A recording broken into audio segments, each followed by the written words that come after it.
The notice is here. Okay. The notice is hereby given that a regular council meeting of the town of Laguna Vista, Texas will be held Tuesday, the 14th of June, 2022 at 6 p.m.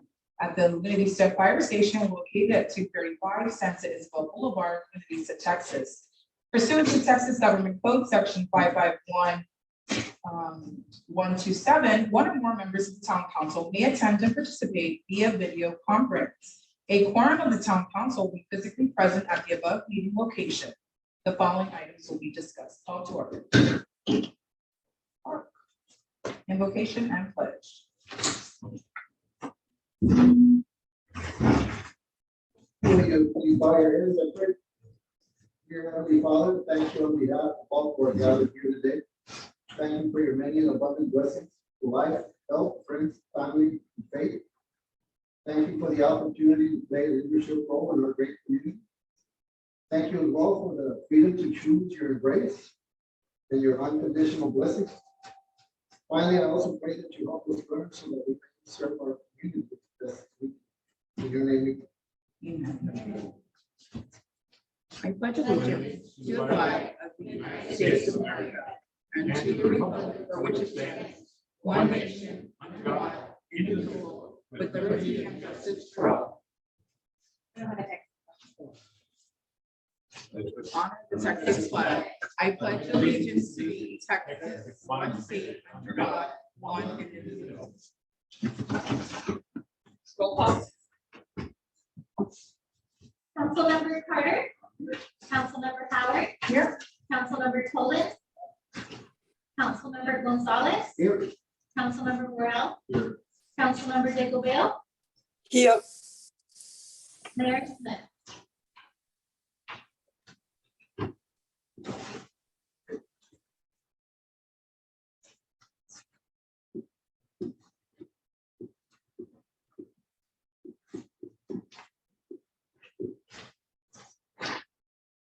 I make a motion to excuse the following Councilmember Tolan and the mayor. Also, Motion on the floor made by Councilwoman Howard to excuse the mayor and Councilwoman Tolan, second by Mr. Gonzalez. Roll call.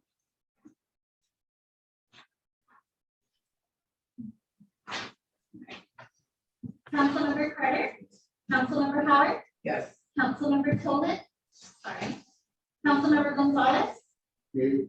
Councilmember Morel, Yes. Councilmember Digglebale. Yes. Open forum. At this time, audience is allowed 3 minutes per person to address the council on any topic. There will be no discussion on formal action taken during this agenda item. The speaker must identify themselves before speaking. A speaker request form must be presented to the city secretary prior to the meeting. And we have one. So we have Charlene, Ms. Charlene Pepper. Excuse me. Welcome. I just moved back to Laguna Vista. We had lived there 10 years, and we moved, he was the city forester, and so we're back. And you guys are all new to me, and I belong to Kevin County Conservatives, and we like to ask a lot of questions. And I'm sure you don't mind answering. And I'm sure many people here probably have the same questions. So, as far as the financial reports work, I want to know where you get the financial reports. And then item number 6, you're going to buy a car. Cars are very expensive now, and the Laguna Vista is very small. We just pay for mileage instead of paying for the car and gas. And we just do that. I think that would be a better thing. I see you're going to go out there. Also, 9 and 10 are ordinances, and they're second readings, but there's no explanation what they are. So if you could clarify that when you're going to vote on it, I would appreciate it. And then saying 14 and 15 is kind of vague. What you're doing, 16 I think we should have a budget workshop for your budget. You're gonna vote on that, I see. And I just wondered about this burning center. Do we have projected revenues that are coming from that, or how much is the admission? So those are my questions, and you can either answer them during your agendas or maybe talk to me after the meeting. All right, Thank you. thank you so much. Item A, new business. Discussion, consideration, and possible action on each of the following items. Number one, the minutes. Consideration and possible action to approve the following minutes. May 10, 2022, regular town council meeting. May 16, 2022, special town council meeting. May 17, 2022, special town council meeting. Council. Discussion.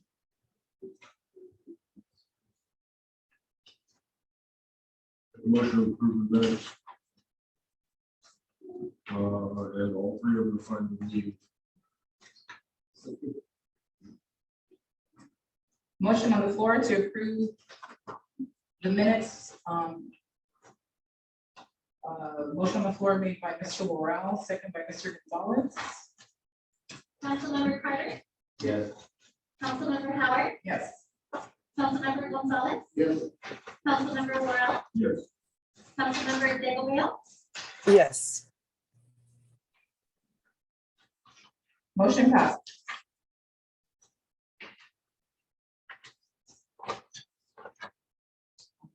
Number two, proclamation. Proclamation recognizing and congratulating Darren Valdez on his execution and completion of the Butterfly Garden at the Buena Vista Library as a Eagle Scout Service Project.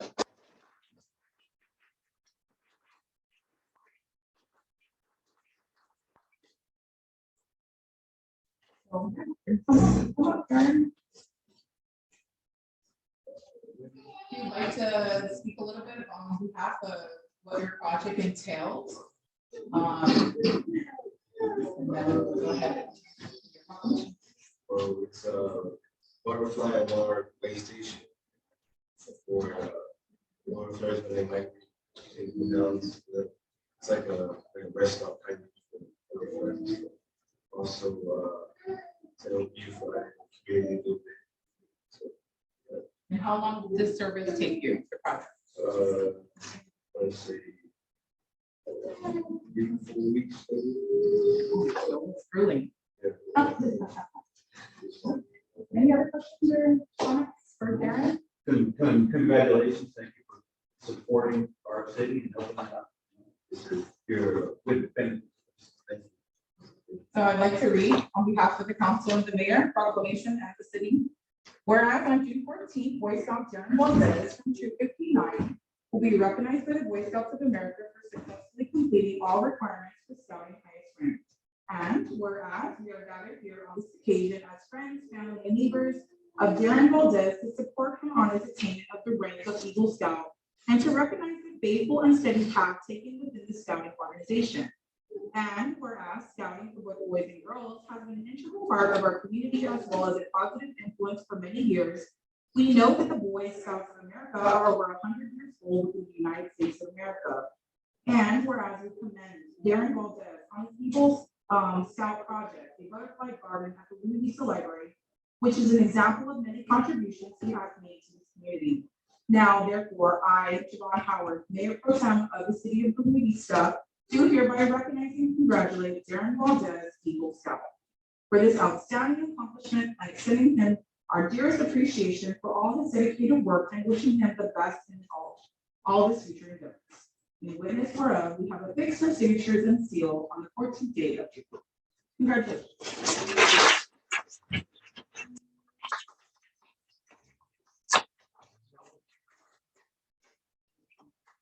Come on, let's get it. I'd also like to say the parents are great. Yes. Good job on that. you guys wanna come here and get the picture? Yes. Come on, guys. Classmates of mine. Here you go. Congratulations. And we can do what we can. Go ahead and do that. Congratulations. Love it. 1, 2, 3. Got it. Perfect. Thank you so much. Thank you. What an amazing. Congratulations, Mom.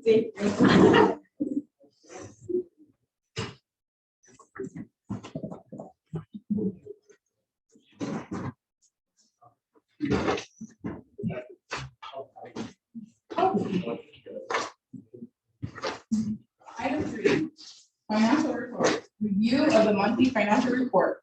Town bookkeeper. Okay, so in close, you have found the monthly check register, the budget revenue, the budget worksheet, and the balance sheets. Any discussion? I have one question. On grant funds, fund 225, that's a negative fund balance.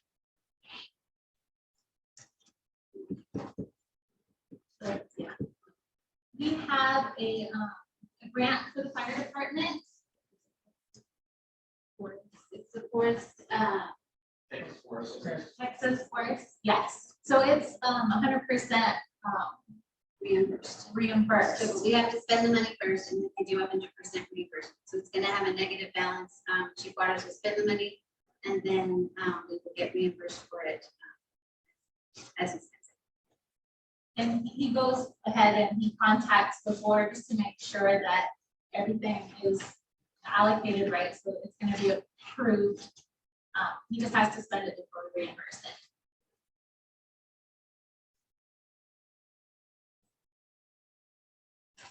I have a question. It's not possible. But I'm just saying that it's wrong. I'm not gonna go into anymore.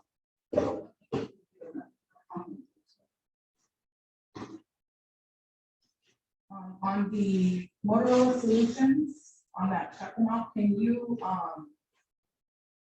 explain Yes, that?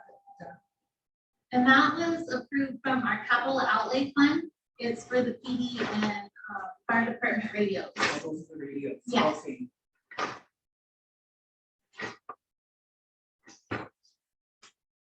Any other questions?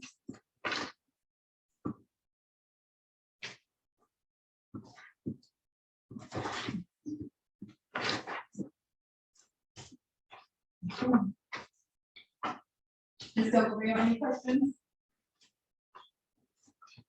No? No. Okay. Just making sure, okay, before we move on. All right, item 4, budget amendment, consideration and possible action to approve the budget amendment for the department. Ms. Gonzalez. So we only have one budget amendment. I'm still waiting on some final forecasting for the state criminal costs, so I scratched that one because I didn't want to ask for, I don't want to come back and ask for a second amount. So I'm gonna ask that we move that one to the next meeting. We have a budget amendment request for the windstorm insurance. You'll see the spreadsheet attached to it. If we are short the money, the prices have gone up on insurance, and so what we budgeted just wasn't enough to cover what we went up.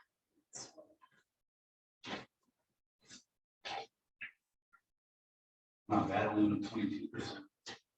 Oh, Yeah. It's not bad. Right. The average is 30, 40% right now. So, and the doctor department, that one we're still keeping? well, so that one is, it's a budget amendment and I would like, so I forgot we talked about them all together. So what we have right now is a fogging machine that we're using, that we've used for the past however many years. And what we have discovered is that this machine is equivalent to trying to put out a forest fire with a water hose. So it's one of the reasons we've had a lot of problems with mosquitoes over the past few years, because the machine just can't keep up. Now, Doobie is doing sprays around like the roll-up park in areas where we have people, and that's more what this machine is designed for, barns, small fields. but we really need to buy a machine that is going to accurately spray the amount that we can actually do something. Because right now, we're basically just wasting time and product, because when we're going through the neighborhoods, it's not going to cover what it needs to cover.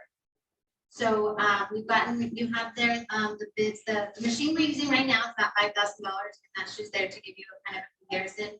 It has a 2-gallon tank, so she has to stop anywhere between 2 to 3 times during her route to fill up the tank and so forth. The machine that we are proposing is on the next page, it's $12,534. And it has the machine, the reason we like this machine over the others is it has what's called the Smart Flow device. This is going to control and make sure everything stays within what state requirements are. So whenever Julie sprays, she has to report it on it. How much, what were the weather conditions when you sprayed? How much acreage did you cover? How much chemical was used, and so on and so forth. So the Smart Flow feature, it controls all the data. And the best part about it is it won't let you overspray. If you go too slow, it will turn off. If you go too fast, it will turn off. If you are stopped at a stop sign, you know it's going to turn off. So this really controls that we're only doing what we are allowed to spray. And like if she stopped at a stop sign, you know, it'll turn off. And it sprays at the right rate. It's a fixed rate. And the machine, it does that, obviously it's calibrated and so on and so forth.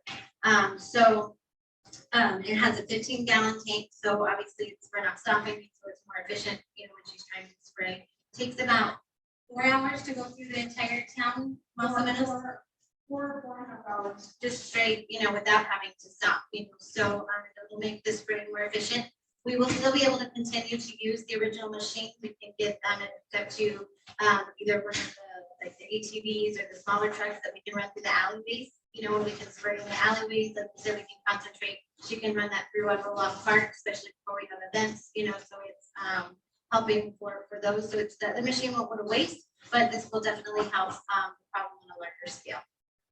So I'm proposing, I have 2 propositions for where the money can come from. We can do a budget adjustment from the fund balance, but what I really think would be more appropriate to come from is from the ARPA funds, and that you guys will be talking about the ARPA funds in a later resolution, just because this would be a citywide benefit, and that's what that money is there for. And so that's why there's not the budget amendment form like the others, is because that's where I'm proposing that we pull this money from, is the ARPA funds.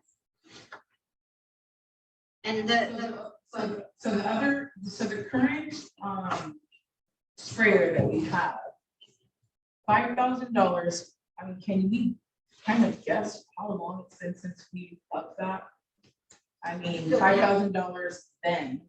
well, this is what it would cost today. So we got, this is, it was brand new. So that's what I asked them when we were getting the quotes. I said, tell me what this machine costs today, so we can kind of compare apples to apples. And so that's what the machine, if we were to rebuy what we have today, would be $5,000. 2 gallons. For 2 gallons. 2 gallons. And it's not really doing what it's supposed to do. It doesn't give the distance. It doesn't give what, you know, it's going to do. So you're almost wasting $5,000, wasting a lot of chemical and time.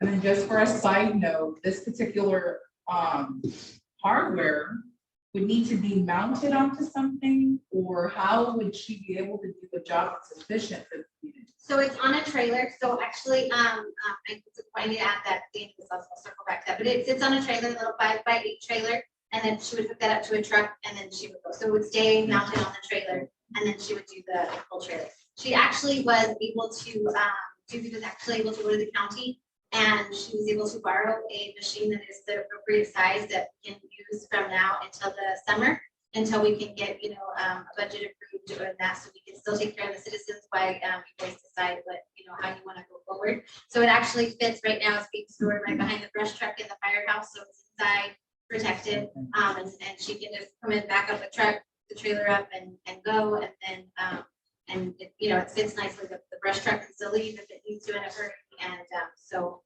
that's what we're doing in the meantime. But yeah, that's how it wouldn't stay mounted in the truck. It would stay on the trailer that you would have access to 24/7. Sure, yeah. So with the old machine, what I found is that the machine that we have now, you can't actually go faster than 5 miles an hour. So really, in reality, it will take about 6 hours to really spray the entire, Laguna Vista and golf course. But it will take about 6 hours. But you can't go any faster than 5 miles an hour with the little machine that we have. And even going at 5 miles an hour, we're not able to get the mosquito population down very much because it's not giving us that cloud, that fog, that spray, the distance.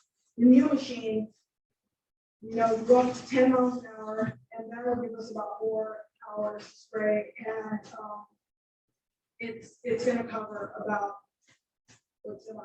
300 feet at a time, yeah. So versus 25. Yeah, it's a huge difference. We couldn't figure out why the mosquito, because I was spraying every day. We couldn't figure out why the population, couldn't get the population down. And so we had an expert also come over that I've been working with years with South Hydrate, and he's from Fort Worth, and he came over and he's like, well, this is, he's like, this is for barns. This is only for spraying for barns. He's like, there's no way. I thought it was a chemical at first. I said, do we need a different chemical? And he's like, well, yes, you need a rotational spray. He goes, but he's like, it's not really a chemical. It's like, this is a piece of chemical. He's like, it's the machine that you need. You can't cover what you need. Well, it's good that we got that insight, because I know the mosquitoes, once they come, they are out of control. But now we see why they're out of control. Okay, so. And like I said, she's been trying to spray the parks, like the areas that she can, and I know Ms. Eckelvale made a comment earlier that she's got compliments at Zumba that the ladies are, right? Am I saying that right, that the ladies are? Yes, and they all want to thank you guys of doing such a good job, because it is clearly noticeable, not just at the park, even at home, they are saying. So thank you. Yes, she's doing the part, just right around there. Yeah. Just, yeah, because that's what that machine can do. So we're trying to do the best we can with what we've got. So that's just for you guys to consider. You can notice the difference, but imagine the difference once So we we got upgrade. size. So I think that this would call, well, we could do it on motion, but it would call for, it's two separate funds, so I have a motion to approve City Hall windstorm insurance budget amendment. Amend the motion. Motion on the floor made by Councilmember Worrell, second by Councilmember Carter, to approve the budget amendment for the windstorm insurance. Councilmember Carter? Yes. Councilmember Howard? Yes. Councilmember Gonzalez? Yes. Councilmember Worrell? Yes. Councilmember Digglebale? Yes,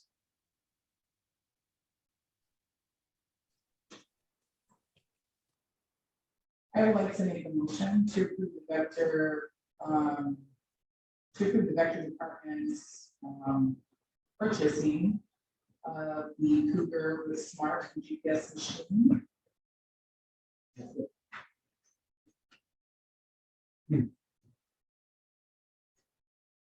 Motion on the floor made by Councilmember Howard, second by Councilmember Gonzalez, to approve the upgrade Cougar with smart and GPS machine. Sorry, you add for the out of the. Okay, out of the ARPA funds. Councilmember Carter? Yes. Councilmember Howard? Yes. Councilmember Gonzalez? Yes. Councilmember Worrell? Yes. Councilmember Digglebale? yes. Motion passes. And please let us know. I love the fact that it's not over. Yeah, Yeah. it won't allow me to. No, I don't mind the underspray a little bit. It's overspray. Because then sometimes they do kill other. Right. Yeah. That's the next year. Right, right, and I also looked into that also for you guys with the chemical. And it's safe, it's environmentally safe. We won't do anything with these or any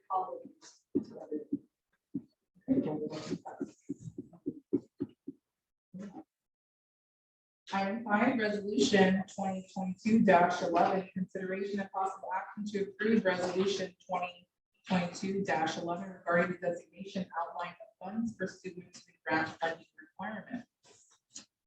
So this, obviously, this resolution will get, we can pass it with the amendment that we add the vector machine that we just approved. But what ARPA has asked us to do is we have to outline what we are going to do with the money. We can change this at any given time, but we just have to designate our projects. So we can approve it like this, and then next meeting, we can say, you know what, we want to do something different, and we can change it at this point in the game, but we just have to designate something so we can start working towards that. And we also need to approve it because we've already approved the street funding out of this, and I have to have this document in order to check for the street project that is doing it.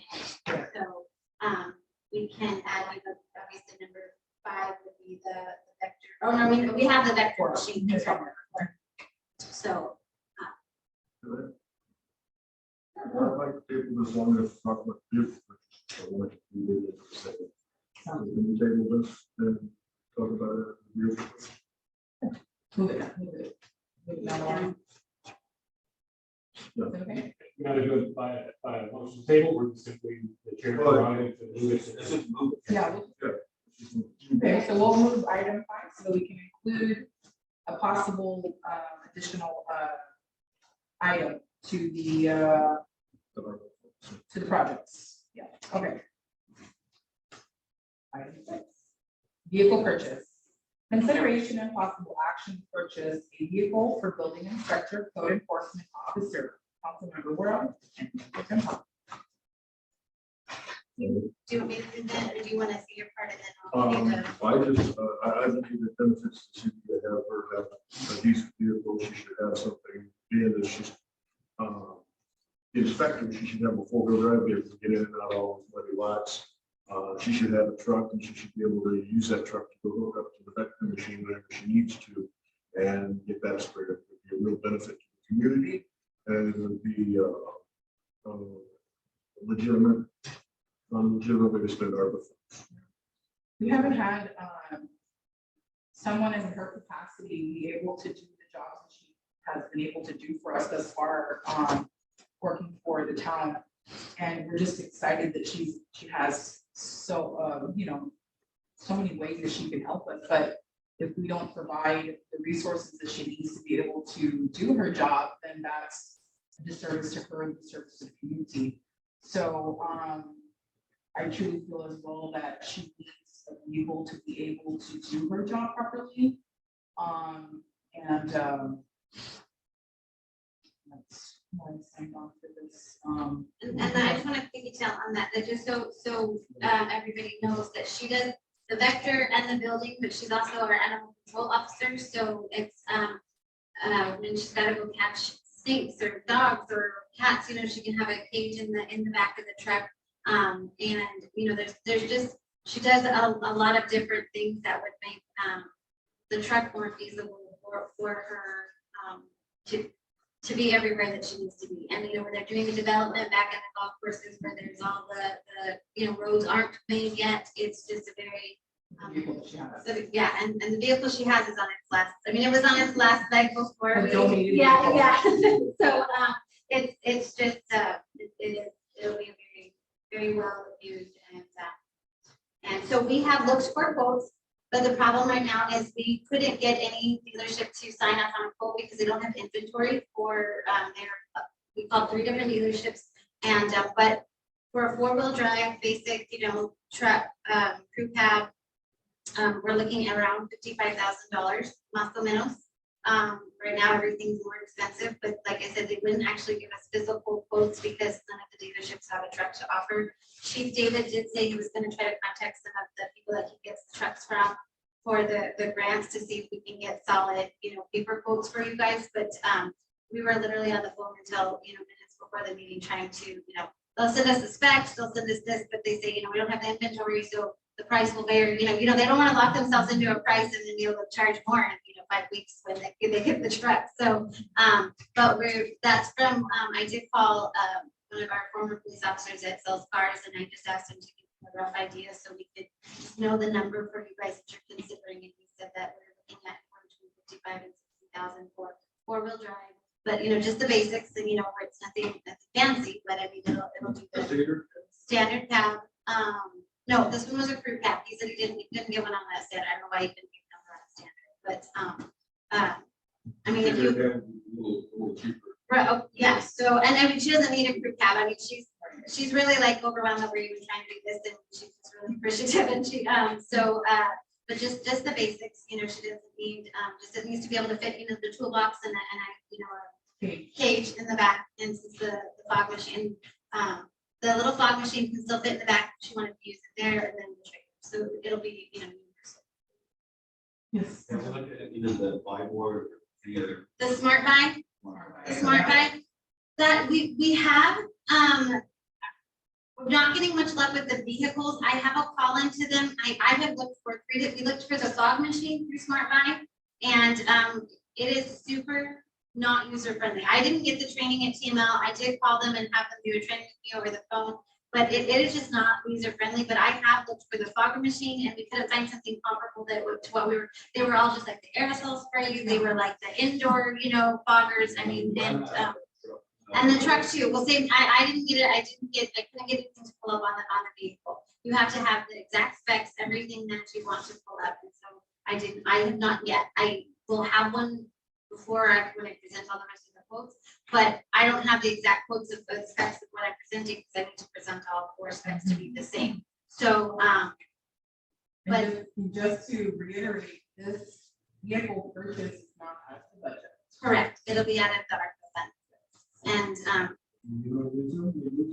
Right? Is that- well, I mean, we Not necessarily lose them, but You have I to- mean, you have to we need to. outline. Right, and we'll get another, this is just the first half of the ARPA funds, we will get another disbursement of the ARPA funds in August, so it's just the first, first. COVID relief. The American, so the ARPA is the American Rescue Plan Act that was we had the COVID relief fund that was last year, and this is like the next phase of them helping, so it just has to help your community. It doesn't exactly have to tie back exactly to COVID, but it has to be something that's helping the community out. So this is specific. This would fall directly into the parameter of what the funds can be used for. And like I said, you guys could approve, something, and then if we need to change, just because you approve 50,000 and we only spend, 32, then, there's no harm, no foul. So, if you want to wait to put that in there until I can get better numbers, but I didn't think we would have a problem getting quotes because they don't have inventory, so. Why don't we just add the money into don't need to do the vehicle purchase really, we just need to add the money to the ARPA. Let's go back to the first one. That one's not really, it doesn't really matter really. Let's go back to the ARPA and say, include that in the ARPA as one of our projects. Okay. When we get real numbers, the $50,000 budget on it. Move forward.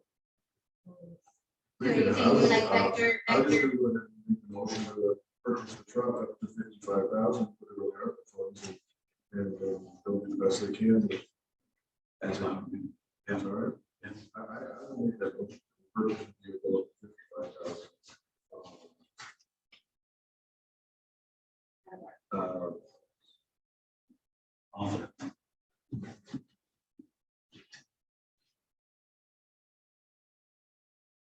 Okay. Motion on the floor made by Councilmember Worrell, second by Councilmember Carter, to purchase a vehicle up to 55,000 from the ARPA funds for the building inspector code enforcement officer. Councilmember Carter, Yes. Councilmember Howard, Yes. Councilmember Gonzalez, Yay. Councilmember Worrell, Yes. Councilmember Digglebale. Yes. Motion passes. We will return back to item 5. Resolution 2022-11, consideration of possible action to approve the resolution designating and outlining the funds pursuant to the grant funding requirements. Discussion? We make a motion, we approve it, including the two items that we added tonight, which would be the truck and the recognition. So to add item, so to add a sixth item, One vector machine's on there already. Yeah. so you have one administration grant works, that is the administration fee for the grant. Yes, Two, matching funds for the street improvement project of the ones that were just completed. yes, ma'am. The grant shortage commitment by council for the street improvement project because there was, had to match. Correct. The vector machine that we just approved. Marina improvements, there's no amount determined on that, so maybe some explanation there. And six would be this vehicle, or up to 55,000. Mhm. Do you want me to explain on the marina? Sure. Okay, so the marina is on there because the marina really needs some improvements. It needs a seawall, it needs some of the drainage work done. Obviously, that's the grant we're currently going for with the tropical storm Imelda. And that's where we're hoping to get some of the infrastructure with the seawall and the drainage money coming from. And I'm hoping to get, well, that's what the goal is, to get that. And then the marina needs a boat ramp improvement. It needs to be expanded. And there's no funds for marina improvement given the way the marina is set up. And so this is unencumbered funds that would be approved, to be able to improve the marina. So I feel like it's a good opportunity to help the marina get up to date and safe. I mean, I don't know if anybody's walked out there recently, but it's fallen apart, and there's a lot of things that need to be done just to keep the marina users safe. And but the amount to be determined is simply because if we get those grants, that we can fix the seawall and the drainage that's affecting, because the drainage on beach that's not working, that has faults, is draining down, and that's affecting the seawall. So if we can get that fixed, obviously the amount we would need for marina improvements is going to be lower. And so that's why it's just kind of, I want to earmark marina improvement so we can kind of work towards, getting bids for the boat ramp improvement, things we know we can't get in a grant. Just that way it's earmarked so we can move towards that. But hopefully we don't have to ask for as much to improve marina if we can get the other grant. So just about number 5, we're at $199,272. I personally know that the marina, I'm not a part of the Marina Association, but I know that we have talked about it for quite some time here on the council, that we need to find a way to help maintain it and get it back up to standard. I know when we did the ADA compliance, it was a great deal for the marina, but there is some major overhaul that it needs. And if we don't act quickly, it's gonna cost the city a lot more than it is at this moment. So, I don't know, any other comments? I agree, I think it's a good idea that we do what we can down there. It is city property, it does benefit the entire community. And we should see what we can do. So with that, number 5 not being encumbered or at least no number on it, should it still read this way even though that number is not there? Or how should we do There's it? still that grant we haven't gotten the money for. Is this Correct. Is this our intention for the entire grant? We have to do this again. The other half. When we get the, so we're only, right now, we're only encumbering up to whatever the number is, 190, whatever the, 55. So So- 199,272. So when we want to get a more specific number, then we will revise the resolution to include, anything else we decide. So it'll be ongoing. It'll,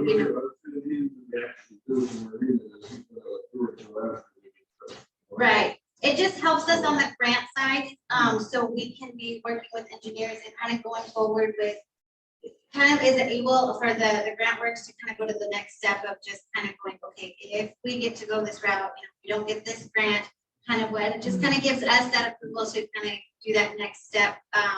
And if you guys decide not to approve it, once we get all of those numbers, so we have to get an engineer out to come out and see what we need to do. So it just kind of allows us to take that next step so we can give you guys the figures and the numbers that we need. So, but you wouldn't have to approve it. I mean, I could come to you and say it's gonna be this much and you guys say no, and we take it off the list. And I think I provided the supporting documents that GrantWorks confirmed that this doesn't lock you into anything. We have the total ARPA fund amount is $787,959. So in August of 2021, we got 393, you know, and we'll get the other disbursements in August of 2022 muscle. It was 785, right? Around? 787, actually almost 789, 787,959. So, 778. uh-huh. Wow. Which would, if we get the seawall and the drainage done from the other grant, that will leave us, I mean, we can more than, we would be more within our reason to be able to do the other improvements that the marina needs, that road ramp extension. But if we don't, then you guys would as a board would have to decide, okay, we want to put what's left towards the seawall and then how we want to go from there. Because really, the seawall improvement is probably the most important, you know, and the most expensive. So that's why that number is like that until we. Yeah, particularly that's the way we go out, so preparing for. That's like basically like Yes. any questions? Blood member. Okay. I make a motion to approve resolution number 2022-11 with the amendment of adding the $35,000. Alright. The motion on the floor made by Councilmember Carter and seconded by Councilmember Worrell to approve the resolution 2022-11 with the addition of number 6 vehicle for up to 5K for the building inspector enforcement officer. Councilmember Carter, Yes. Councilmember Howard, Yes. Councilmember Gonzalez, Yes. Councilmember Worrell, Yes. Councilmember Digglebale. Yes. Motion passes.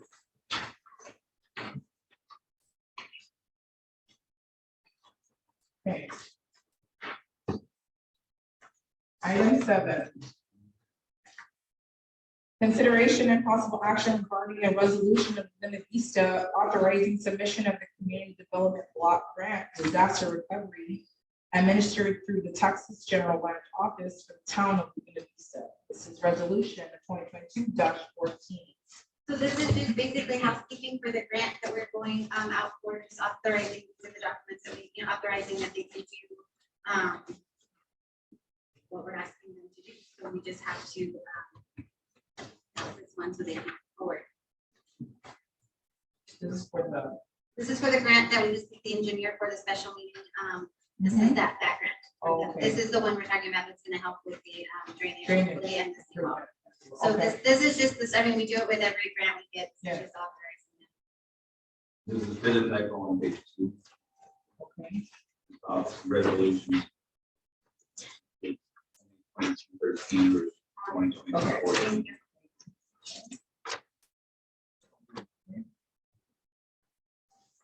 Any other discussion? Your motion on the floor? Motion to move forward with resolution 2022-14, authorizing the submission of community development block grant disaster recovery application. Is there a second? I'll second. Motion on the floor made by Councilmember Gonzalez, second by Councilmember Worrell to approve resolution 2022-14 for the submission of the Community Development Block Grant Disaster Recovery. The Texas General Land Office. Councilmember Carter, Yes. Councilmember Howard, Yes. Councilmember Gonzalez, Yes. Councilmember Worrell, Yes. Councilmember Digglebale. Yes. Motion passes. Item 8, resolution 2022-15, consideration and possible action regarding a resolution of Linda Vista adopting the town of Linda Vista citizen participation plan, the town of Linda Vista procurement policies and procedures, and the town of Linda Vista procedures for financial payments for the town of Linda Vista. So same document, I mean, same thing here. This is just procedural to roll out with this grant. The 3 documents are attached as an exhibit to this.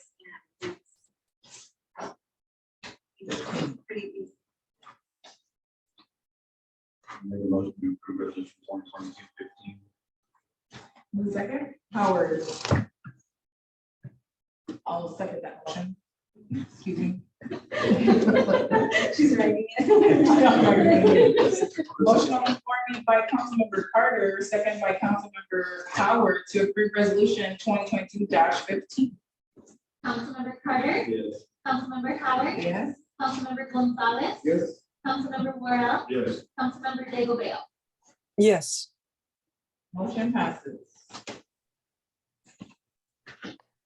Item 9, ordinance number 2022-03, hot ordinance. Consideration and possible action on second reading of ordinance 2007-30. I'm gonna Member go. Chairman, council members, I'll go ahead and talk about this. I've incorporated the provisions to our existing code that we discussed last time, or approved and they're all contained within section 5, ordinance, the other part of the ordinance does not require such a revision, or grammatically, but the substance is in section 5. That is the addition of the primarily $50 registration fee, the requirement that each property have a uniquely issued registration, and that each bear a unique registration number, and that number be prominently displayed in the advertising for the $50 fee. I mentioned last time I wanted to confirm that was something we could do. The statute doesn't prohibit the imposition of fee. There's been some discussion about the island also. Don't think a similar thing. This one works similarly to the island, in that it's a one-time registration fee per registrant, not per property. If we want to do anything differently from that, we can do that by a motion that amends that number. If we wanted to make it per property as opposed to per register, we could do that. But right now, as it's written, my proposed draft has it basically one-time fee, register pays $50, and then under that registrant, he can have, he or she can have several different certification and registration numbers for each property advertised. But there would never be the requirement of any additional registration. We need an effective date. Everything. No, is the first day of the second month following its adoption, so that'd be August 1st or September. Second month of adoption, second month of adoption would be September. So that we get that word out. Any questions? Yeah, any discussion as to I like it, I think it does what we asked. I like that, I think it does what we asked. Yeah. And we discussed this last time. Make a motion to approve ordinance number 2022. motion on the floor made by Councilmember Worrell, second by Councilmember Carter to approve the ordinance number 2022-03, the hot ordinance. Councilmember Carter, Yes. Councilmember Howard, Yes. Councilmember Gonzalez, Yes. Councilmember Worrell, Yes. Councilmember Digglebale. yes, Motion passes. Yeah. Yeah. I mean, I'll just go ahead and do the reading of the caption. That would be great. Thank you. Ordinance number 2022-03, an ordinance of the town of Liberty, Texas, imposes hotel occupancy tax, providing the administration and collection such tax, and providing for a fine of $500 violation of failing, neglecting, refusing to collect the tax, and repealing ordinance 2007-30 to the extent of conflict with this ordinance. Thank you.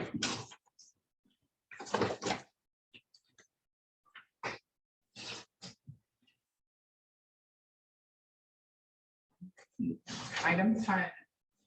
Ordinance number 2022-04, peddler license. Consideration and possible action on the first reading of ordinance number 2022-03, repealing and or revising ordinance number 06-94. Ms. Gonzalez. So this ordinance got brought to my attention. We've had quite a few, requests come through the office to go door to door to sell things like solar panels or different things like that. And, it's my understanding that, there's kind of a conflict, and some people want it, some people don't, and I just need some clear direction. This is an old, ordinance, and, it's my understanding that a lot of the current council don't necessarily want people having to go door to door, but right now, as it stands, I have to let people go door to door. And so I just wanted to give this out to you guys for you to decide if this is still good and you want them to go door to door to sell. I mean, as long as they come and give me their licenses and copies of driver's license, you know, they and I think they have to get a bond. But you know, I don't have any to say that they can't. And so we've had peddlers tell us that they've gotten run off the golf course by the golf course security, and so then we don't know, you know. Yeah, no solicitation. Okay, so I don't, and that's where the confusion gets, because they get a city license that says they can't do that, and then, so that's just why I'm bringing it up, so we can just clear the confusion, so we know what we can enforce, because our officers do take the list, you know, so when they see people going door to door, and we can get a call as soon as they start going for some citizen that's upset. So I've never gotten a thank you call that somebody got a door to door solicitor, so. So to you guys, I just wanted to bring it to your attention. Just by way of kind of leaving that up. First of all, I'll review the old ordinance. It is old, but it's perfectly accurate in terms of what it does. It has all the parts that are seeing it in terms of the town's ability to license an itinerant vendor. It's got the bonding requirement, the identification requirement, a method by which the town can revoke the license, and a method by which the person holder of the licensing can appeal it. So in the absence of an ordinance like this, any kind of regulation by the town for itinerant vendor or sales, there's nothing in the law that prohibits someone from going door to door. In other words, the town didn't have this. It doesn't mean that it would be legal. It just means it would be unregulated. The owner of the property can always deal with someone coming around, the person doesn't want to come around in the way that people normally have available to. Tell them to go away, or please they don't go away, or in the case of golf course, post something saying you're not allowing him to come in here and conduct business. All of a sudden. This is a regulatory layer that's on top of those common law principles that the town has had since, well, at least 94, maybe further. To the extent that the town will see revised, maybe up to fees or proposing the other regulation requirements. And they can also say that they don't want to allow it altogether, no? Well, we can have a prohibition on that kind of activity. What we're running against there are the issues similar to what we discussed in the slide. That there are certain constitutional protections for people to be able to go to door and say so. Now, commercial speech is generally not protected. The ability to go door to door and sell things, that's all the person's doing, is probably not encompassed within protections. But it's a really, really unfair area. If we had some law that just issued a blanket prohibition on people going door to door without some kind of protection from the property owner, that would probably run afoul of the First Amendment right to do that. Now, if we had a very narrowly tailored regulatory ordinance that only covered the commercial activity, even by way of prohibition, that might be closer to something that would survive constitutional scrutiny. But it's still not applicable. Generally, the law disfavors blanket prohibitions unless they're narrowly tailored for to deal with a specific issue that the governmental body has with I don't know what we've had in terms of criminal issues, criminal wrongdoing that accompanies the door-to-door vending that occurs in town. I know that complaints. I don't know if it risen to the level of what I would call a chronic criminal problem, like someone gets solicited by a door-to-door salesman, and then within a half an hour they find their house broken into or things like that. We had a rash or something like that we were dealing with by this regulation. That would be something that we could utilize to get us closer to passing a prohibition that would pass constitution. In the absence of something like that, we maybe don't have it, but that doesn't mean that we couldn't, you couldn't regulate tailor some kind of regulation. That will make it extremely difficult to sell door without having that person satisfy some very rigorous safety standards, identification requirements, bonding requirements, and we can increase the bonding requirement. But in the absence of a regulation, it's anything goes. It's just basically the landowner, property owner, and vendor working it out amongst themselves. So just plain devil's advocate. So if I was a vendor and I was like, I'm going to use and sell my solar panels, should I know that I need to go to the city hall and pick up one or pick up a license to be able to show to the community member that I'm going to sell to that, hey, I am official? Because in the many times that I've been solicited, for whatever the stuff that they're selling, I don't ask, like, hey, where's your license?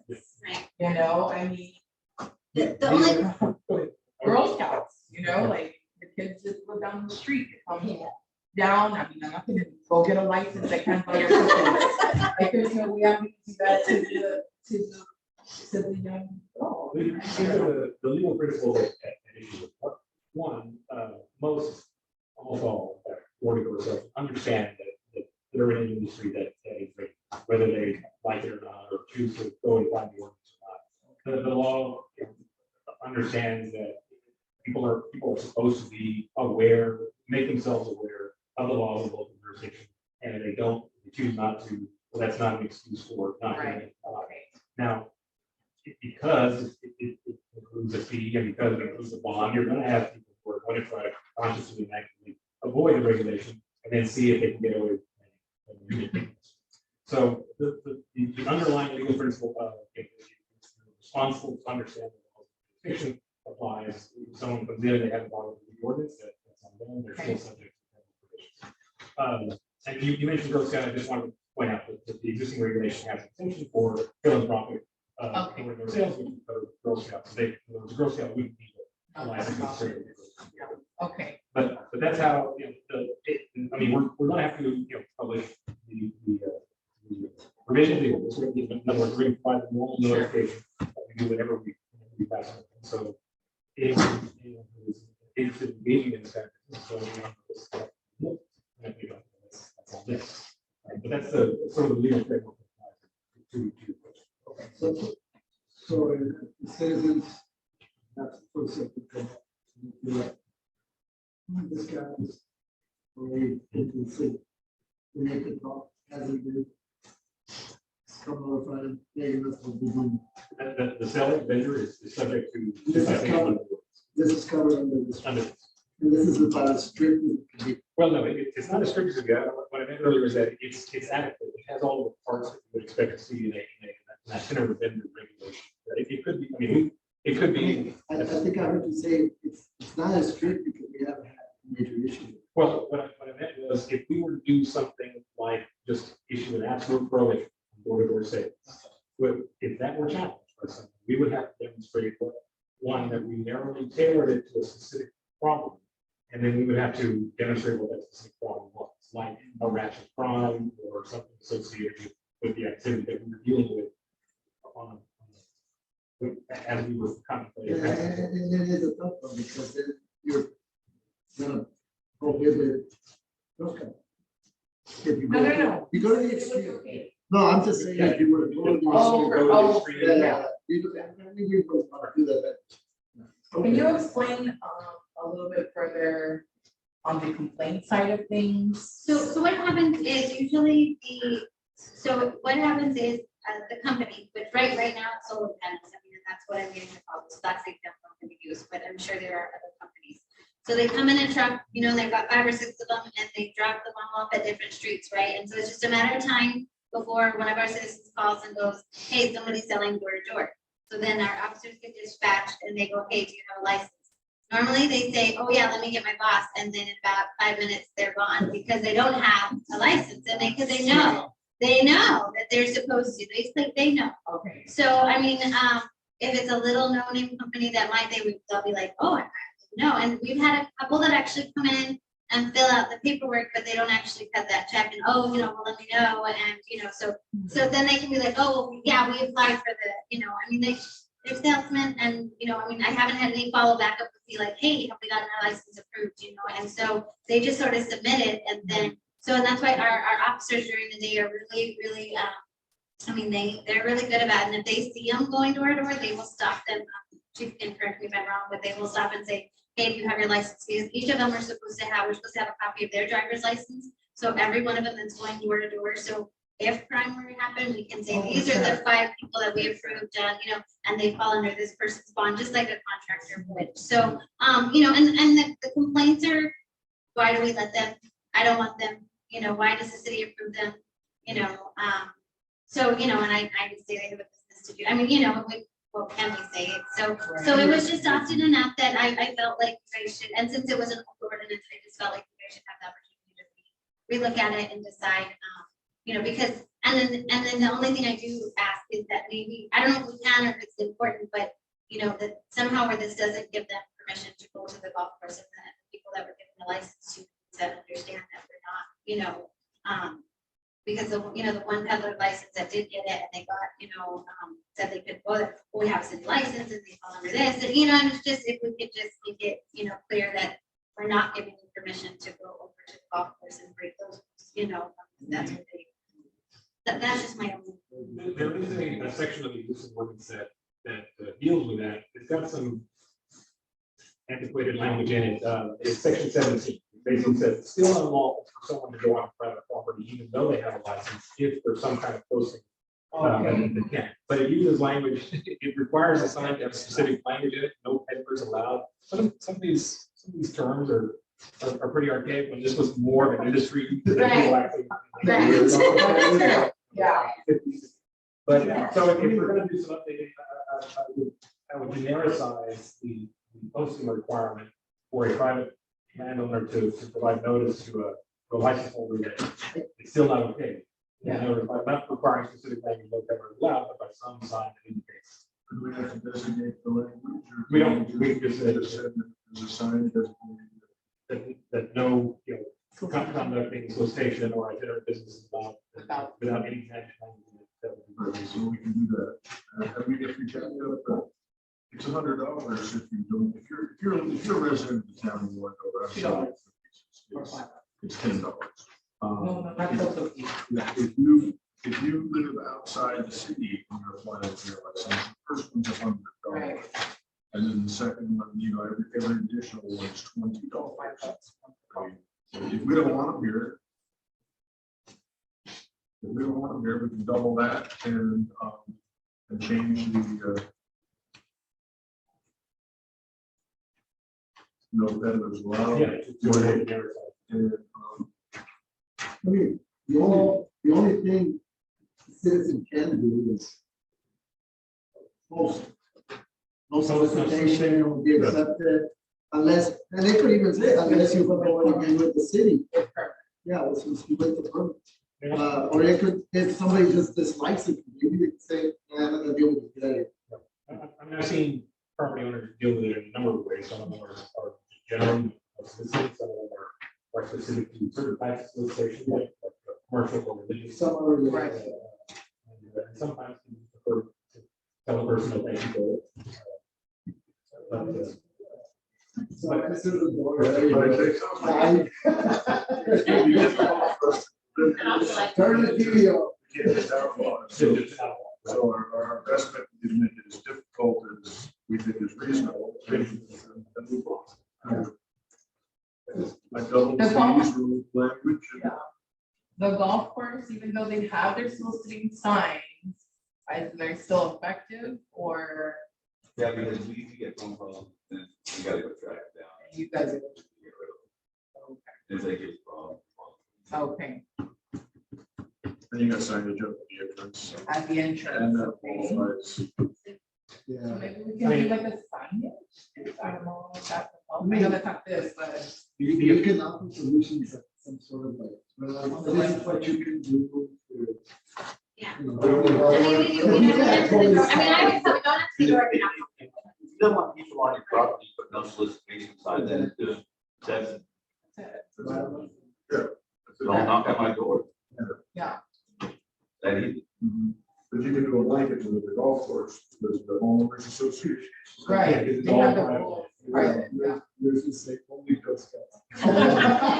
Please bring the pizza. Only Girl Scouts. Tonight, The effect of the specific no peddler's language, let's say, as applied to the golf course, doesn't have a sign that says, uses this magic term, no peddler's allowed. The person sold something on the golf course and the town claiming that person violated the ordinance, that person may have a defense that the golf course's sign doesn't read specifically no peddler's. That's the level that we're talking. See, those guys, when you confront them, they have, this is my First Amendment rights, they've got a list of things they go on, so. This is from 1994, so in 1994, the intention was for it to be a lot of money. Okay, so I would suggest that we double the fees, because we are. Okay. Even for the 30 years down the nonprofits, road. because that's the Girl Scout. No, Well, they don't have a problem. Specific nonprofit permit, But they don't need a permit at all, the Girl Scouts, I thought. Well, $5. there are Okay. two things. The exception under section 3 applies to philanthropic purposes, which probably cover both. So if you have a requirement for a nonprofit, we're talking about something that is a nonprofit, but not philanthropic. And so, yeah, I can't tell you what that might be right now, but. Or like the high school band or cheer or Yeah, like the cheer- LBRA. cheer- doing- That wouldn't necessarily be. Right, it's more of a. I say leave that one alone, no the other two, and just take the language, the specific language out Yeah, for the sign. generalize it, Yeah. modernize it. Yeah, we're just leave it completely open. Okay. It also says, also, Would you like to make that motion? I'll second it. Okay.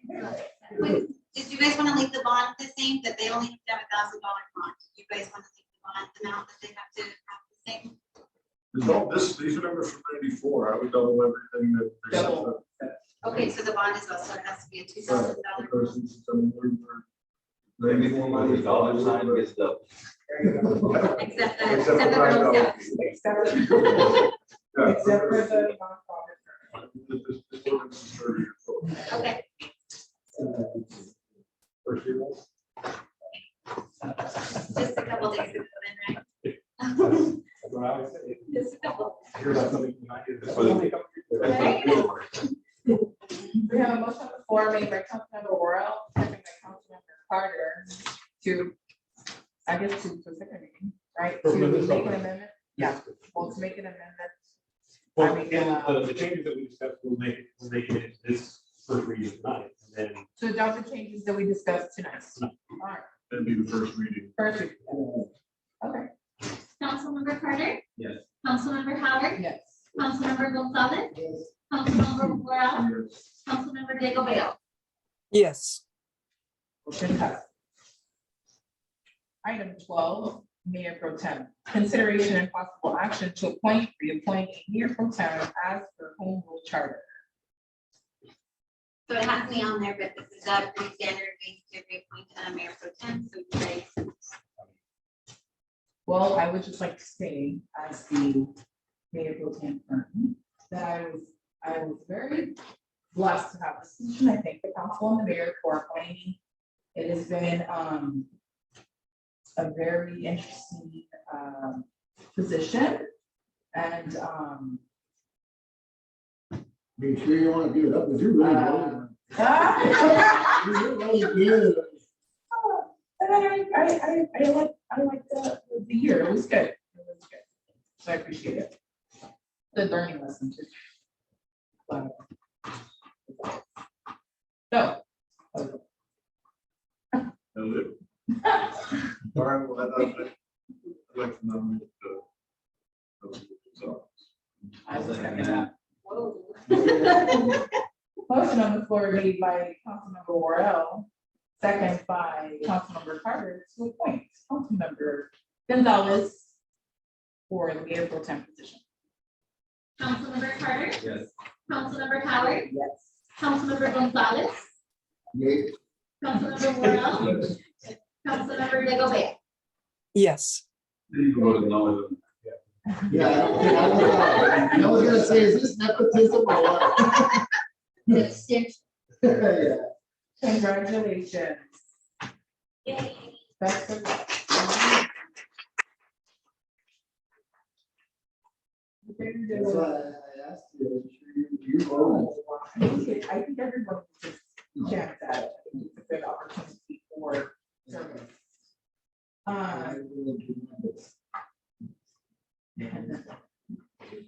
Now, item 13, advisory board appointments, consideration and possible action to appoint residents to following boards. Parks and Recreation, we have one member. So Julie was actually a member of our Parks and Recreation Board, so she has to forfeit her spot. So we opened it up and we received, we have 2 applications, but one actually only meets all the criteria. The one other applicant, she hasn't been a resident for a year. So she's just biding her time. She wanted to be on the library board, her thing. She's just biding her time for the 1 year. But we did have Miss Joanna Bunker who applied, and that's the only other application we got. And I think her application was provided to you guys, so.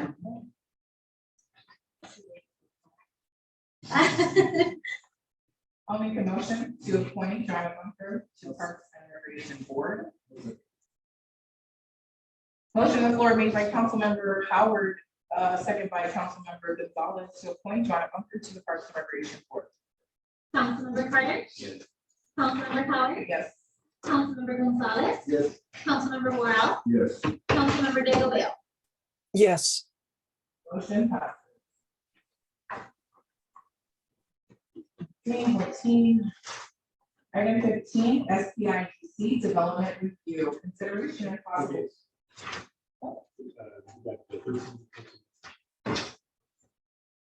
I think it's number 13 on yours. So the TDC CDC, yeah. budget. Well, we have to skip that one anyway, but yeah, I figured she would read it and table it first. Okay, so. Cool. So we're gonna table this item for the CDC, wasn't able to meet due to a lack of quorum, so we're unable to approve their 2021-22 budget. Okay, there we go. 15, This is 14. Our cheat sheet stopped it, it discounted at this point. so, So back it up one number. all right. Okay, so that was CDC. Okay, 14, SPIGC Development Review, consideration and possible action regarding development in the SPIGC. We have lot 25 and it says 25 and 25, SPIGC parcel 19B, replat duplex single family. And we also have lot 50, SPIGC parcel 17B, replat size of lot. Does this fall under the cover? Yes, sir. So, Council, you may recall, it was a couple of years ago, we first had this issue come before us. These are, there was a proposed redevelopment, proposed development, property covered by the code. Yeah. And they had that developer, maybe a lot of them had a practice of taking these matters before the Board of Justice as appropriate. There was one of those came along where the developer realized, or maybe started thinking, I don't, the cover agreement doesn't require me to get income from the town. And asked us, is that true? We looked at the cover agreement, determined, yes, that there is no requirement for any kind of regulatory review by either of those. And so that was withdrawn, that application was withdrawn. The developer then came back to town and said, well, you still need something from the town to demonstrate that there's been a waiver or variance granted from the normal requirements of the city's regulation of land. And which made sense to me because the banks, the private companies that deal with developer sale always want to see something. They always want want to see something done the right way, or done the same way all the time in all the cities. It's just the way that they operate. So, since that process, since that number, that particular piece of parcel of land was exempt from the regulatory process by the covenant agreement, there was never going to be anything generated that satisfied those third-party requirements.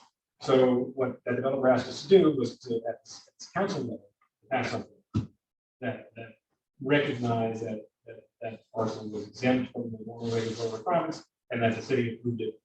And so this is that same type of issue. This is like, in the past, what we've done is we make a motion that recognizes that this falls within the covenant agreement, and we don't deal with it at all. Right. Just recognize that it falls within the covenant agreement.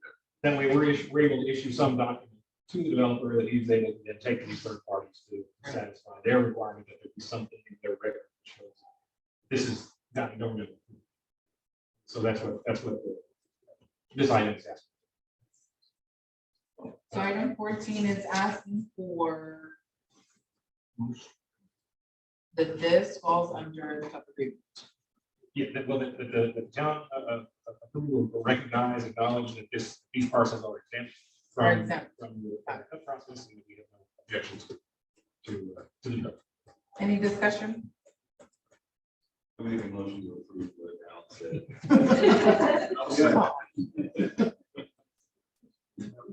Motion on the floor made by Councilmember Carter, a second by Councilmember Royal. To acknowledge the exemption of lot 25 and 25 SPIGC parcel 19B, replat duplex two family, and lot 50 SPIGC parcel 17B, replat size of lot. In consideration with the CUP agreement. Councilmember Carter, Yes. Councilmember Howard, Yes. Councilmember Gonzalez, Yes. Councilmember Morel, Yes. Councilmember Degobea. Yes, Motion passes. Item 15, SPIGC review process, consideration possible action regarding the process for development in the SPIGC related to the CUP agreement. So you're gonna go ahead and. Well, Let me start, and then you can, so I put this on the agenda because I wanted to streamline this for the development at the golf course. They have to wait for us to approve this every time before they can move forward. So for instance, these were submitted to us the Monday before the May meeting last week. So whoever, the owners or whatever they're wanting to do with this, they're held up for literally no really good reason. And so my intention with number 15 is to pass some sort of standard operating procedure, some sort of resolution, which that's what Mr. Nelson will get into what we can do. But the intention was just to help streamline the process for the SPIGC development, so they don't have to, we can't do anything other than say yes. So if we can put a standard operating procedure that as long as this falls within the CUP, then we can, the city administration, the city manager, and the mayor can go ahead and sign off on, or Mayor Pro Tem can sign off on this. So the developers and potential homeowners aren't waiting 4 weeks for us to sit here and say, yep, it falls under the CUP agreement. So, And on this, the council would certainly have the option, if the council would prefer to see these matters in a meeting before anyone can the city can make a representation that it was one, covered, two was we agreed that the exemption applied. You as council can certainly retain that ability. The only thing is that it's gonna make it such that those things couldn't be approved except on one basis. So what Brendan's talking about is providing the authority, basically delegation of council's authority to do that to administration to make it turn around. So the council has the option. Okay, and this is strictly to produce a document that's desired by the developers for financing, or whatever. This is something for them that they want. Right. Okay, and for us to know that it falls under the CUP agreement, you have. And I'd have to review it, compare the development issue with. So it's costing the city your wages Right. to produce a document that is only desired by the developer. Can we charge them Well, for the document? we can't, I believe we can, because we're we're not obligated necessarily to provide that, any kind of development on the town. And an exemption is an exemption. If someone wants to develop it in the golf course, assuming it doesn't go over that parcel number, which my understanding we're very far away from, then there's no obligation that development at any time. Government reporting, government recognition for it, that's provided. If the developer is desiring some extra step from this, then there's nothing that says that we as a town couldn't require. What do you think it costs us? Because you're the only thing that costs more. What do you think it costs us? I mean, other than, one sheet of paper coming up. Printer. What do you think it costs us for you to look at this every time it comes up? I've never had one of these run across my desk that took much longer than an hour. And that's the review process and the reviewing the document that results to make sure that it's acceptable to their sign. And so multiply that by my billing rate, that gives you kind of an Not to idea. exceed 2 hours.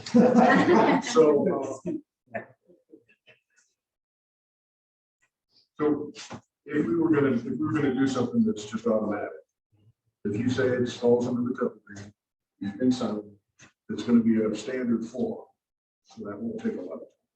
And there was, it's already drafted. I would do it just to change that part of it. And it falls under, I would say that we should let them absorb the cost, because the city, we sign a couple of them, but we don't all spend money on it, so, charge them whatever it costs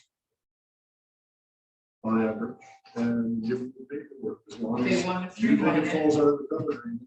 Well, and just to be clear, they did not ask for this. I just was trying, I brought this. This is not the golf course that asked for this. I asked for it because I just want to, they're waiting 4 weeks for a document, then, so I just felt like we could expedite the process. So, Well, we spend 15, 20 minutes in meetings every couple of months on it.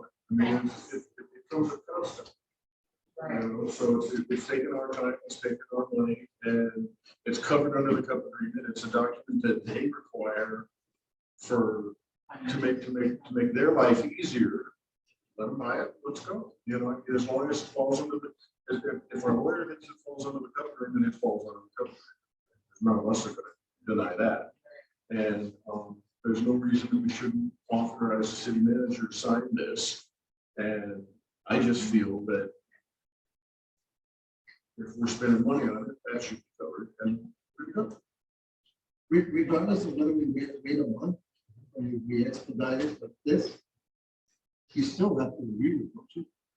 That's right. I would have to, I would recommend that you allow me to review it so that make sure that we're talking about it in parts that's truly governed by the company, not something that. And we always do. Have him go over it. He always gives an opinion on it, and so that they spend the money on this So all there's the time. a fee whether, either way we do it, we're getting paid Either we do it faster regardless. or within the meeting. Yeah, that's So right. it doesn't, Right. whether they wait a month or not, it's still getting paid. He get to see, but we've been paying it all this time. The town's been paying it all this time. So we should allow They should pay. whether it's expedited or not. I think it's, I hate to be belligerent about it, but I've always felt it's a waste of our time. It's not something we have any control over. It's, the best motion we can make is that we recognize that this falls under the contract that was signed years ago. And it's a waste of our time. And if they can get what they need by running it by the lawyer and then it's signed by the city manager, they can have it the next day. I think that's awesome for them. And I think it's a good opportunity for the city not to spend our money on financing golf course properties. That's the full cost or a nominal fee of some sort. Development is good for a city. I think development's good for the city, so we should pick a number that's reasonable. It's like a permit. Right. Fee, So, Like a permit. yeah, it's a paper. not It's a necessarily process. the whole fee. We were on the council when we did the cup agreement. So it was not too long ago. No, we didn't. It was, We- so we- it was way before we looked at it That was- again. that was- That whole discussion was the first time we got involved in. Right, right, yeah. Where are we having this discussion? Yeah. So, And like Randy and Councilmember Ward observed, it's not a lot of work on my part, unless we have a really situation. But I can't foresee how we would. It's what we're involved. Well, and if I can add, we actually spend more money because every time we have this, he has to have this conversation with us every time. And I mean, so we spend more in the meeting, so he's here longer. So I mean, if every time we put it on the agenda, we do spend more than if we were to just streamline the process and the spending part. But, I just don't want to give the council the impression that I'm voting a lot of times. I think this should be turned around. So you want to kind of measure that against 1 hour of my county policy. And I would make it, and also serve the citizens of the developers, but not making it the whole cost. If we feel something that we should decide on, we have to decide on that. well, they have to pay a variance. So if you were to get a variance in the normal course of business, there's a $250 fee that they have to pay to get a variance. So, and I mean, and they cut the check every time for the variance. So I mean, if you call it, they do send us, I mean, they do pay for the variance. itself. So we do, so they do pay, and like this one, right, they gave us a $500 check, right, because it's $250 for each one. So, I mean, I think that's perfect. Yeah. okay, yeah, so that just, I mean, just to throw that out, it's not, That fee covers. It's not as a I'm sorry, they're still applying for. well, they put it on the application and then they give us the fee for it, the fee. Okay. So I mean, like, they just do it because that's the only paperwork form that we have. We never, when you guys did what you did, whatever, a year ago, a new form wasn't ever created. So they fill out the application form, they submit the $250. So we do get paid. I mean, it's not as a result of this time, but it's, it's the permit. So it is, there is, Yes, sir. so there is a fee attached to. And it's each one, they pay by, so like this one, it was $250 per lot. So like this one was $500. Oh, Yeah. yeah, Sorry. but just maybe update the form so that it reads cut. Agreed, and that's what I was gonna do with, when you guys gave me these marching orders, and we can put all the clarity in here, so they know, we know, just so it's more streamlined, because the way it sits now, I have to bring it to you guys. Because the variance is totally different deal. Yeah. So we're basically gonna get a number. And then it's gonna be like. Right, so in my city manager report, I can add at the, I can say these were, these letters of whatever we were calling it, were issued or, reviewed and approved and signed, and it's just, that way you're not bothered, they're not bothered, and it's better, I think, for everybody. Okay, so I'll make a motion to approve the review process as stated this evening with the addition of the adjustments to the form so that it reads proper language and the continuance of the same fee that has been applied before. Motion on the floor made by Councilmember Howard, second by Councilmember Worrell to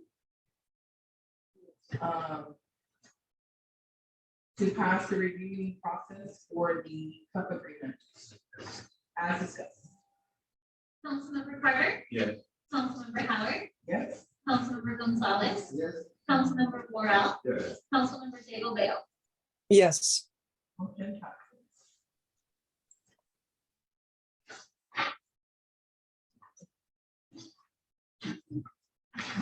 Item 17, 2022, or I'm sorry, 16. 2022, 2023 FYI budget workshop schedule. Should be fiscal year, FY, not I, typically do like. That's what we Yeah, say. FYI. Okay. Consideration of possible action to schedule a budget workshop meeting for the fiscal year 2022-23 town budget. Thanks. All right. So, do you want, well, I'll start and you can finish up. So, normally we can approve our budget later in the year. We have the last 2 years, 3 years, fall into exceptions where we can pass the later budget. But, talking to Mr. Zuno, we aren't gonna have, not likely to have any exceptions that would fall under, so we wanted to get the schedule made for the special workshop so we can get the budget approved. I don't want to say on time, but on schedule with that, because we won't have the exceptions to fall back Well, this is like. Okay. We're, it's not that we're unlikely to be able to take advantage of these, and the exceptions that we're talking about here are the exceptions to meetings the earlier of the two budget deadlines set by the legislature. That would apply to cities that were going to adopt tax rate that kicked you into that rollback. We're probably never going to adopt a tax rate that takes us into the automatic rollback category, because we're always going to be under the de minimis value. But there've been recent legislative changes that have restricted the ability of municipalities to take advantage of some of the exceptions that were provided later calendar. So since we have time, I'm recommending that we adopt the earlier calendar this year. It just means that we're going to adopt our budget about 2 weeks prior to when we normally do. And so we just are establishing different calendars. So last year, 20. Yes. I'm sorry, Do we have a schedule? We have the calendar. do we have the calendar on. for this year, when we adopt the budget? Do you have it, Mr. like when the deadline is to adopt? the new- Oh, well, what I was envisioning was that we had basically picked dates for. Well, this is, so, yeah, the calendar we're asking, they want to know when the deadline is that we have to file. Oh, okay. So from last year, I have the dates. July the 28th was held for budget meeting along with August the 21st. I'm sorry, August the 9th. Those are the two budget workshops that I had on my calendar. Right, and last this year. is approved in September, but we need it to be approved in, August. is the draft. right, the August. meeting. August meeting.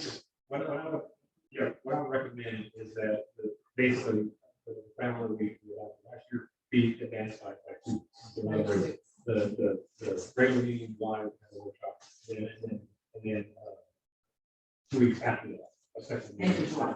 End of July. To adopt. No, to have a budget workshop. Yeah. These are just budget workshop. We don't have final numbers yet. No, but this is just the dates. This is just a schedule, so we No, just, and we're talking about, we don't have final numbers until later on in the year. Because of the appraisal. The way they, I am anticipating though that we will have. the budget. Okay. There's a lot of To work with. finding exactly. Okay, so then, so the 12th, we have our council meeting. So then, what are you guys thoughts? So then 2 weeks after that would be the week of the 25th.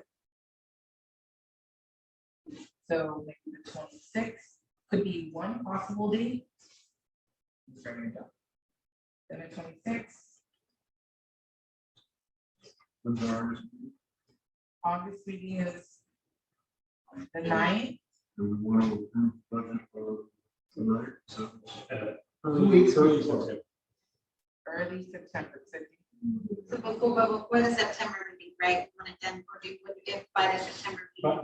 By our regular. Okay, so then that's the 13th of September We have on the 12th, of August, 12th of July. 12th of July. do we have the numbers for it? No, but we'll have preliminary numbers, at least we'll know what's in contention. What They've about already the- gone through a whole bunch by I won't be in top 12, but I can zoom in, or we could do it the 19th, I will be here Of July. of July. And then we have a second, we're gonna do 2. We could do the 19th and the 2nd, and then the 9th is our regular council meeting. Well, let's just do, this was really just said we didn't have to approve this budget until September. 13th, so we still have all of August as well. We've got all of this as well, so we can, make sure that we have all the numbers. We do one in the middle of July, and one in the middle of August. Okay, that sounds good, because the kids are back in school, but yes. so you know, well, we. Miss Sophie, I know. Miss Sophie, any input on the dates we're looking at, July the 19th? Yeah, that works. Okay. And then we have a meeting of 9. Then we propose one of the 16th or the 23rd or the 30th. 23rd. 23rd, no, or 19th and the 23rd. Yeah, 19th. we can also discuss it on the 9th, feel like it. Yeah. This will be August the 23rd for an additional budget meeting. Yes,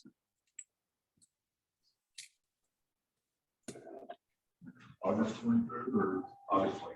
August 23rd? July the 19th for the first one. We did it like 3 times.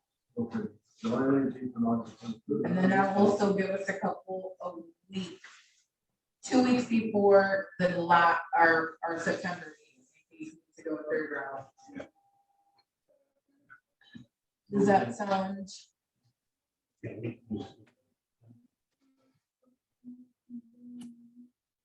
Yes. So the 19th, August the 23rd. That still gives us the 2-week window before September the 13th, which is our September meeting. Discussion, but The what? going to special meeting, but that's the question. Yes, yeah, for sure, but it's not happening. Okay, so we're looking at July the 19th and August the 23rd at 6 p.m.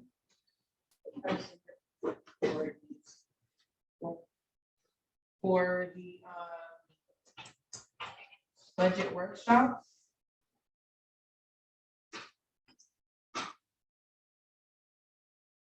Any conflict? Okay,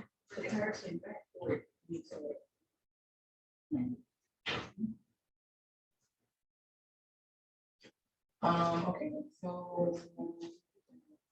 I want to do the action on that, do I? Okay, no, Okay, as long as. all right. So we have item 18, 17, or 18, no, 17. Executive session, executive closed session in accordance with the Open Meetings Act is authorized by Texas Government Code regarding the matter listed on the agenda pursuant to section 551.071.